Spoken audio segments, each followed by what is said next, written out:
안녕하세요. 경제재민촉 박지원입니다. 기업 가치와 일하는 방식이 예전과 크게 달라졌습니다. 평생 직장이란 말은 옛말이 된 지 오래고요.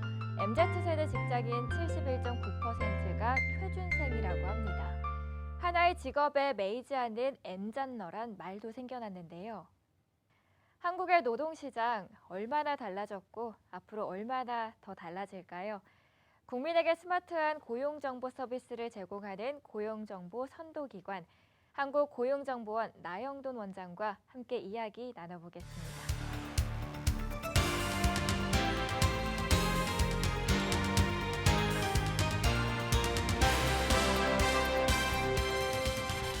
네, 원장님 안녕하세요. 네, 안녕하세요. 먼저 원장님이 계신 한국고용정보원 어떤 곳인지부터 여쭤보도록 할게요. 우리 정보원은 크게 세 가지 일을 합니다. 우선 취업, 직업과 관련된 정보들을 전부 모아가지고 구직자나 구인자들이 이제 일자리를 찾고 사람을 찾도록 도와주는 게 첫 번째고요. 두 번째는 정부에서 하는 모든 일자리 정책 그런 것을 이제 개발하고 또 잘 집행되는지 모니터링 평가하고요.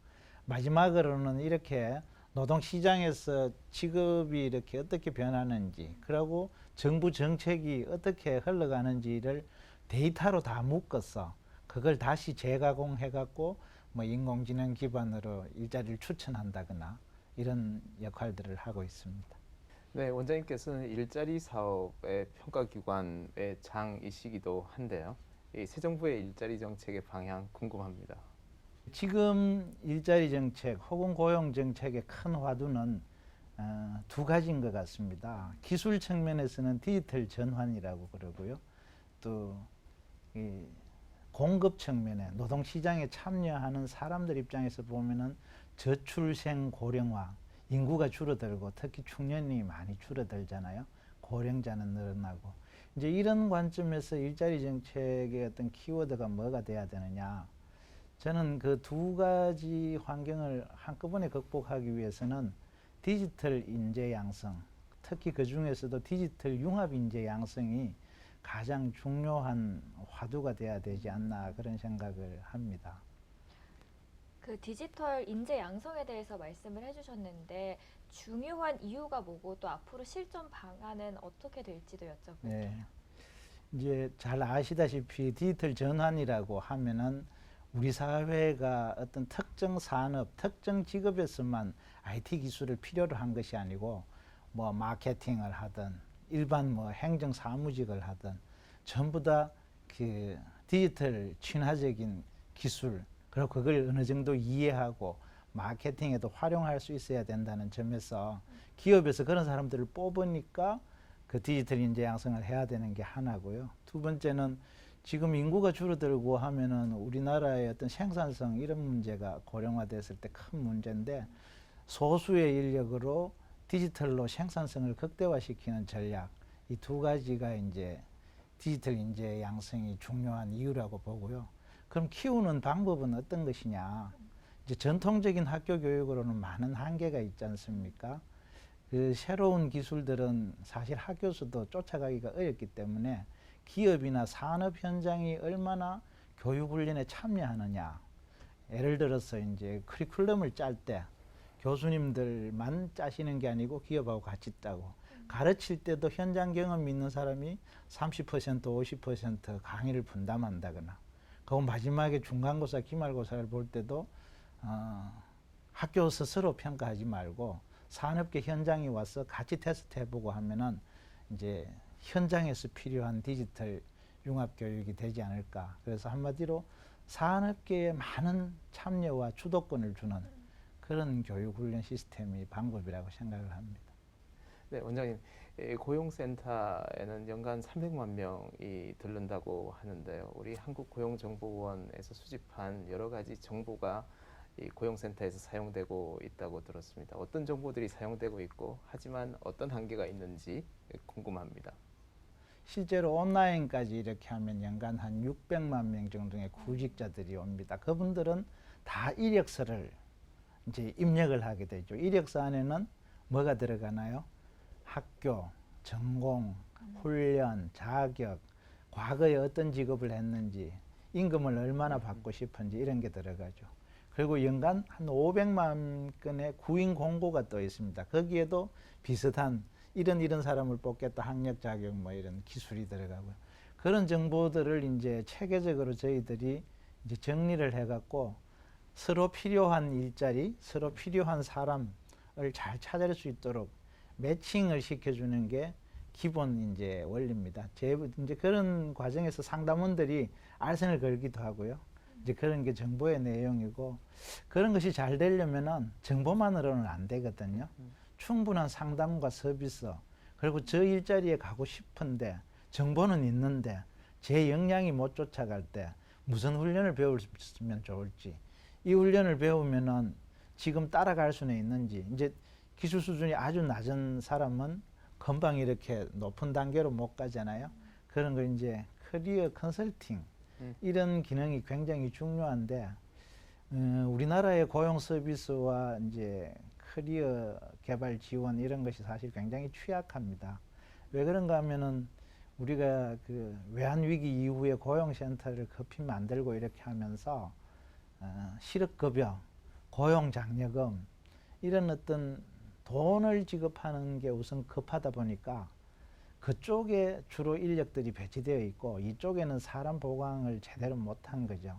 그래서 우리나라 고용 서비스의 어떤 제일 큰 문제라고 하면은 이제 취업 역량을 키워주고 일자리를 찾아가게 하는 어떤 이런 기능보다는 금전적 지급에 많이 매몰돼 있다. 그것을 어떻게 바꿀 거냐. 이제 고용 서비스가 잘 되고 부수적으로 안 되는 사람에게 돈이 나가야 되는데 돈을 먼저 주고 서비스는 이제 시간이 없고 사람이 부족하니까 약한.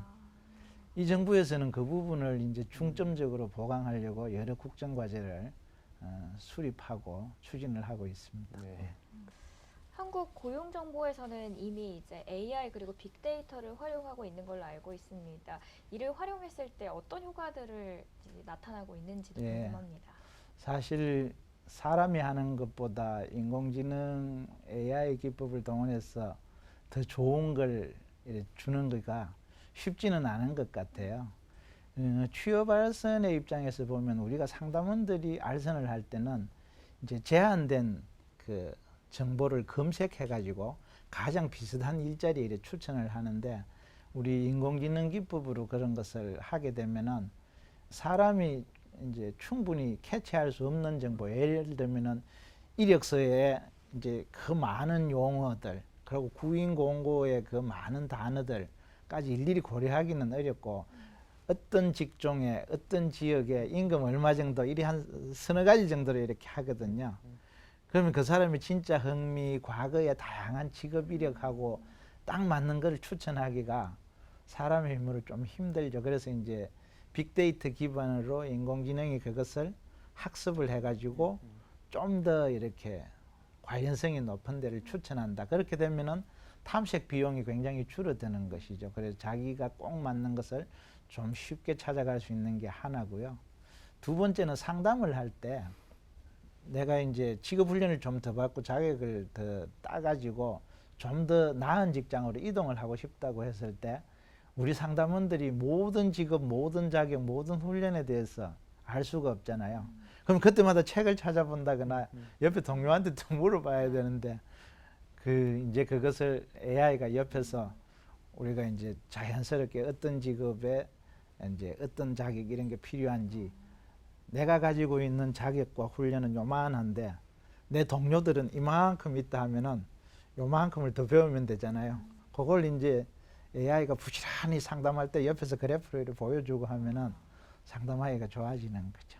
사실 좋고 안 좋고를 떠나서 실제로 제 주변에도 입사를 했다가 하루 만에 퇴사하는 친구들도 봤거든요. 그만큼 이게 예전에는 직장이 곧 나라는 개념이었는데 제가 느끼기에는 이제는 하나의 나라는 사람의 행복을 위한 수단이 된 느낌이 크거든요. 근데 그 이유가 뭔지 좀 궁금하거든요. 자기의 그 가치가 돈이나 이런 건 사실 외부적인 거잖아요. 제가 내재적 가치를 자기가 중요한 거예요. 자기가 행복해야 되거든요. 자기가 인정받아야 되고. 그러다 보니까 사실 그 기업하시는 분들이 적응하기가 쉽지 않은 것 같아요. 우리 고용정보원 또 젊은 직원들 이직이 많습니다. 저도 어떻게 네. 맞아요. 그런 부분을 우리 사회가 잘 이해하고 청년들의 어떤 그런 욕구 그런 것을 섬세하게 보듬어 주는 그런 경영 그런 게 굉장히 중요한 것 같습니다. 요즘 그리고 산업 패러다임이 많이 바뀌고 있습니다. 새로운 직업들도 생기고 사라지는 직업들도 있는데 어떤 직업들이 사라지고 앞으로 그리고 새롭게 조명받을 수 있는 직업들은 어떤 게 있을까요? 예. 제가 이제 고용정보원에 있으면서 제일 그 곤혹스럽게 받는 질문 중에 하나가 그런 거예요. 사실은 직업은 쉽게 사라지거나 쉽게 이렇게 생기기 어렵거든요. 그런데 우리가 매년 신직업을 발표를 해요. 근데 아마 우리가 발표하는 직업은 5년 내지 10년 내에는 크게 많이 각광은 못 받을 수 있어요. 그렇지만 그 트렌드를 연구해서 이제 긴 미래를 보고 이제 발표를 하는 거고요. 이제 주로 이제 사라지는 직업이라고 하면 우리가 인력 수급 전망 그 전문가들 결과에 의하면은 단순 반복적인 업무가 많이 줄어드는 거고요.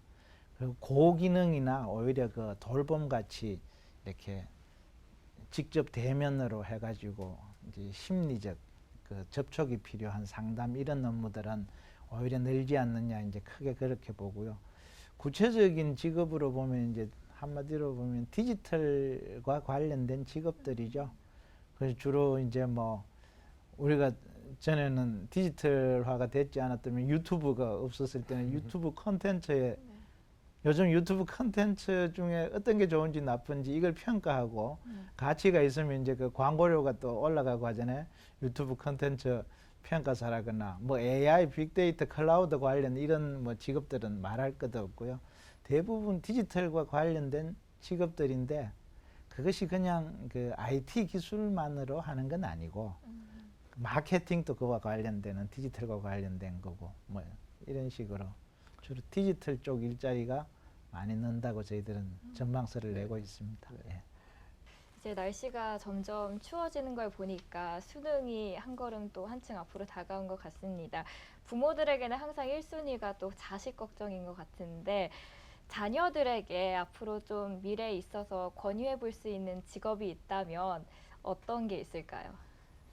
저는 그 직업에도 사실은 약간 그 수정을 해가지고 직업은 다 좋은데 그 직업에서 어떤 필요한 역량을 갖출 건가 그렇게 그 답을 이래 수정해서 하고 싶어요. 왜 그런가 하면은 우리가 어떤 직업이 뜨고 어떤 직업은 안 좋다고 해서 그걸 준비하기보다는 모든 직업에서 필요한 그 역량들 직업은 본인이 이제 재미나고 소질이 있는 것을 선택하되 거기에서 필요한 디지털과 관련된 융합 역량은 나는 모든 학생 전 국민이 다 했으면 좋겠다.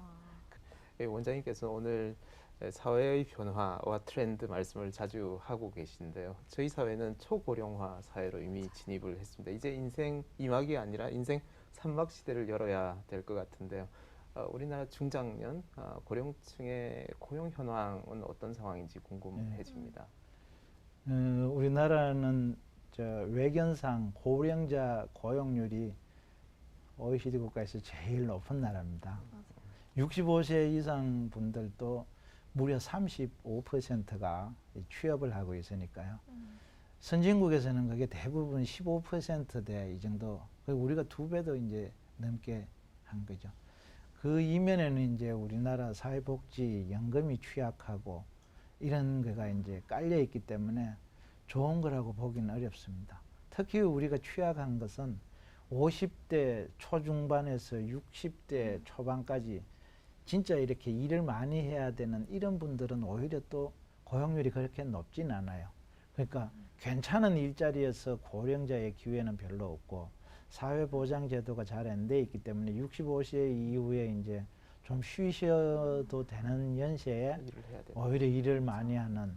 그래서 외견상 지표를 보고 고령자 고용률이 이렇게 말하기가 참 어려운 점이 있습니다. 고령자에 대한 어떤 그런 전반적인 노동시장 여건 개선, 그게 이제 막 깊이 들어가면 연공급 체계 이런 것부터 해서 여러 가지 노동 시장을 좀 활기 있게 이렇게 하는 조치들하고 같이 사회보장제도도 강화하고 그런 게 아주 시급하다고 봅니다.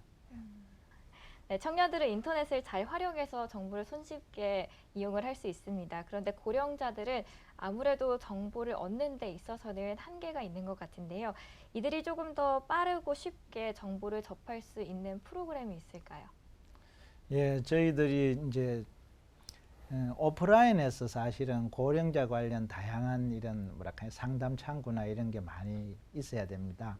전국에 중장년 희망 일자리 센터라는 것을 이제 두고 있고요.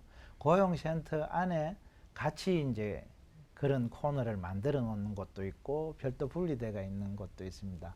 고령자분들이 오프라인으로 접근할 때는 그런 경우가 좋고요. 그리고 온라인에서도 지금 그 액티브 시니어 분들은 인터넷을 잘 하세요. 손자분들한테 배워서도 하시고 네. 실제로 청년들은 요즘 그 구직 등록 이런 거를 거의 뭐 90% 이상이 온라인으로 하고요. 고령자분들도 한 55%, 60%를 실제로 온라인으로 하고 계세요. 그래서 우리는 이 워크넷 이런 것을 어떻게 고령자 친화적으로 바꿔줄 건가.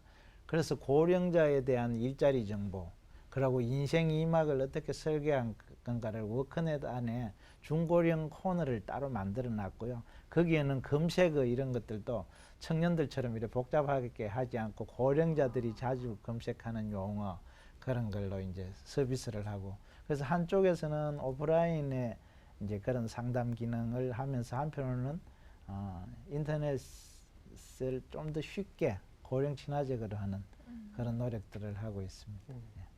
네, 워크넷은 저도 이용을 해봤고 아마 많은 분들도 이미 이용을 하신 분들이 많으실 것 같은데 사실 취업 사이트도 점점 많아지고 있는 게 사실입니다. 그렇다면 워크넷만이 갖고 있는 차별화된 점은 무엇이 있을까요? 워크넷은 대한민국 구석구석 다 뻗치고 있다. 울릉도나 독도 일자리는 없습니다. 전국의 모든 일자리가 있다는 게 이제 특징이고요. 그렇지만 또 한편으로는 우리가 이제 공기업, 대기업, 그리고 대졸자들, 고임금 그런 직종들은 상대적으로 정보가 적습니다. 그 취약계층들이 이제 실업급여를 받으러 오고 이런 과정에서 이제 구직자들이 많고 또 중소기업에서 구인 요청을 많이 이래 하다 보니까 그렇고요. 그 특징은 전국을 포괄하고 모든 직종에 커브가 있지만 그런 게 이제 약간 임금이 상대적으로 낮은 그런 점이 있고요.